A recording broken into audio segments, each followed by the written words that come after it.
కూలీ కాంబో. మన తాతలు ముత్తాతలు వచ్చారు పోయారు.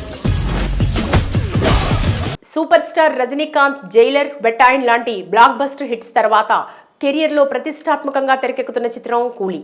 తప్పేంటి ఒప్పేంటి కొత్తగా కుమ్మేసి దాదాపు 400 కోట్ల బడ్జెట్తో భారీ తారాగణంతో young and mass director Lokesh Kanagaraj ఈ సినిమా కోసం కష్టపడుతున్నాడు.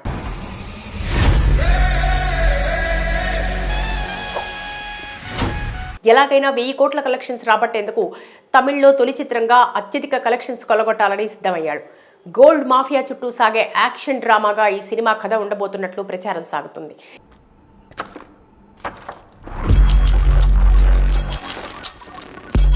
ఈ చిత్రంలో హీరో నాగార్జున విలన్ గా కనిపించనున్నాడని తెలుస్తోంది. ఉపేంద్ర, శృతి హాసన్, సత్యరాజ్, రెబ్బా, మౌనికా జాన్ ఇతర లీడ్ రోల్స్లో నటిస్తున్నారు. మ్యూజిక్ డైరెక్టర్గా అనిరుద్ అద్భుతమైన సంగీతాన్ని అందిస్తున్నాడు.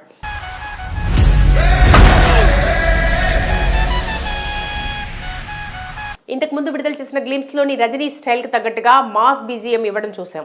సినిమాలో కూడా అదిరిపోయే పాటలు, బీజిఎం ఇచ్చేందుకు రెడీ అయ్యాడు. మరి దాదాపు సగానికి పైగా షూట్ జరుపుకున్న ఈ చిత్రంలో మరొక బాలీవుడ్ నటుడు కీలక పాత్రలో కనిపించుతున్నాడని చాలా రోజుల నుండి రూమర్ నడుస్తోంది.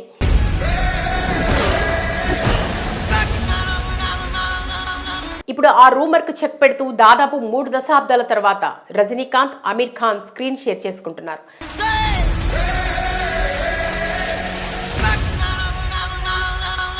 ఇందులో భాగంగా కూలీ సినిమా లేటెస్ట్ షెడ్యూల్ చిత్రీకరణ జైపూర్లో మొదలైందని తెలుస్తుంది. రజనీ, అమీర్తో పాటుగా ఇతర ప్రధాన తారాగణంపై కీలక సన్నివేశాలను చిత్రీకరించనున్నారు మేకర్స్.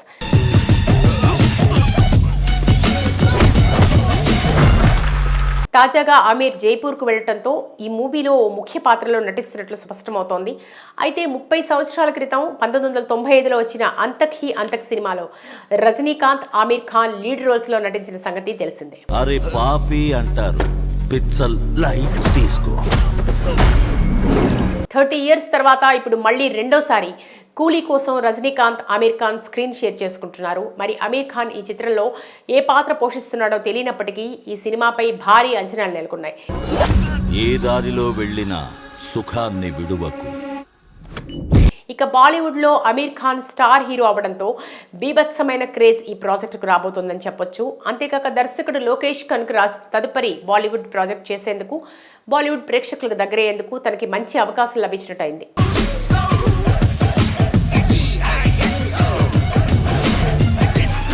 మొత్తంగా ఇప్పుడు ఈ చిత్రానికి సన్ పిక్చర్స్ సంస్థ నిర్మిస్తుండగా మే 1న పలు భాషల్లో పాన్ ఇండియా రేంజ్లో రిలీజ్ కానుందని టాక్. మరి ఈ సినిమా రిలీజ్ అయ్యాక ప్రేక్షకుల్ని ఏ మేర మెప్పిస్తుందో చూడాలి.